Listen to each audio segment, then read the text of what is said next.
Ишемби күнү экс-президент медиа форум имаратынын алдында митинг өткөрүп, ага азыркы бийликке таарынгандарды жана коррупция беренеси менен айыпталгандардын жакындарын чогултту. Иш-чара коррупция менен реалдуу күрөш үчүн деп аталып, анда Атамбаев президент Сооронбай Жээнбековго бир топ дооматтарды айтты. Анын сөздөрү коомчулукта түрдүү пикирлерди жаратып, социалдык тармактын колдонуучулары мурдагы мамлекет башчысынын башкалардын аброюна, ар намысына шек келтирип басынтканын айтышып, аны такталбаган жалган маалымат берди деп айыптап чыгышты. Мына көтөрүп атышат Атамбаев коррупцияга каршы деп. Муну Атамбаев көтөрүүгө моралдык укугу жок да. Эгер коррупцияны башка же жарандык коом же болбосо бир мындай чыныгы эч жерде иштебеген бирок патриот балдар көтөрсө муну туура келмек. Анан Атамбаев өзү коррупциянын баарын ачып кетсе, ошол эле Максим Ширшовдун схемаларын өркүнөтүп, өстүрүп, дагы өрчүткөн деңгээлде жүргүзүп атса, анан кайсы коррупцияны сүйлөйт? Туура Атамбаев азыр жөн жатпайт.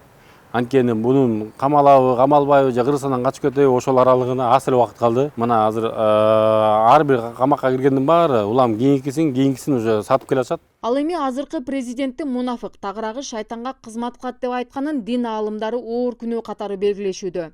Өзү шайтандап минтип айтканы эң чоң күнөө бул фитна. Фитна кылуу адамдарды жаңжалга чыгаруу, адамдарга бөлүк салуу дегенди түшүндүрөт. Бул шариятта адамды өлтүргөндөн дагы коркунучтуураак. Өзүнүн убагын башкаргандан кийин тынч олтурбайбы? Шариятты оңго солго бөлгөн болбойт да. Дагы бир кызыгы Атамбаевдин азыркы президент Батукаевден акча алган деген жери болду. Адистердин айтымында ал Батукаевга эч тиешеси жок. Сооронбай Жээнбековго күнөө коюуга акысы жок. Ал тургай бул билдирүүсү үчүн мыйзам алдында жооп бериши керек дешет. Бул Атамбаевдин бул эки жүздүүлүгү да. Уят нерсе да. Чынын айтыш керек. Сооронбай Шарипович кантип Батукаев менен кантип акча алат, кандай акча алат? Атамбаев баягы буйрук бергени билинип атпайбы? Бир күндө сот иши бүтүп атат, бир күндө паспорт жасалып атат, бир күндө спецназ менен сопровождение алып барып туруп аэропорттон учуруп атат да. Мунун башынын баарында чынын айтыш керек Атамбаев турган. Мен буга толук ишенем. Эмне үчүн дегенде Атамбаев башкаруу убагында мыйзам иштеген эмес. Биз по понятиям жашап калганбыз. Кыргызстандын мурдагы президенти мени айтып атат, ушу Батукаевден Турсунбай акын чоң акча алган деп айтат.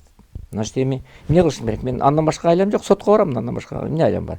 Же мен ошо акча алганымды далилдесин? Да, мына момундай далилдер бар.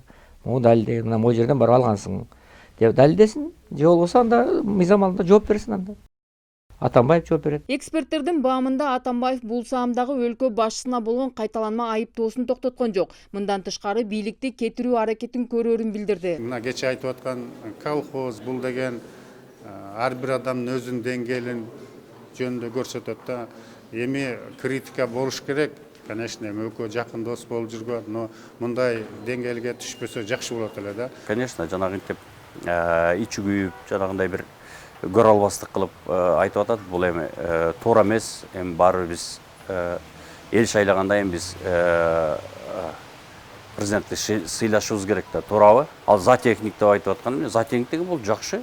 Эмне үчүн дегенде биздин мамлекет 60% биз аграрный мамлекетпиз. Мына ошо зоотехник сельхоз институттар, зоотехник болуп туруп, башкарма болуп туруп, Сооронбай Шарипович чынын айтканда мына зоотехниктен баштап президентке чейин жатты. Бүт бийликтин тепкичин өттү. Атамбаев билесиздер, бир тепкичин өтпөй эле баягы Бакиевке көпүрө боло калам деп келип, премьер-министр орого алып, оппозицияны сатып кетпеди беле. Азыр көпчүлүк массалык маалымат каражаттары, айрыкча чет элдик маалымат каражаттары жаза баштады. Мурдагы президент азыркы президенттин дарегине публичный түрдө асылып, мындай шылдыңдап атат. Бирок эч кандай жооп берилген жок деп.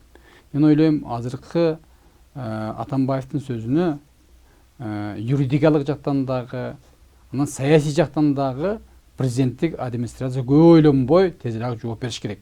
Айрым саясатчылардын пикиринде Атамбаевдин доорунда оппозиция ага батынып сөз айтуудан тайманып турган. Буга анын каршы сүйлөгөндөрдү камап, соттоп куугунтукка алуусу себеп болгон дешүүдө.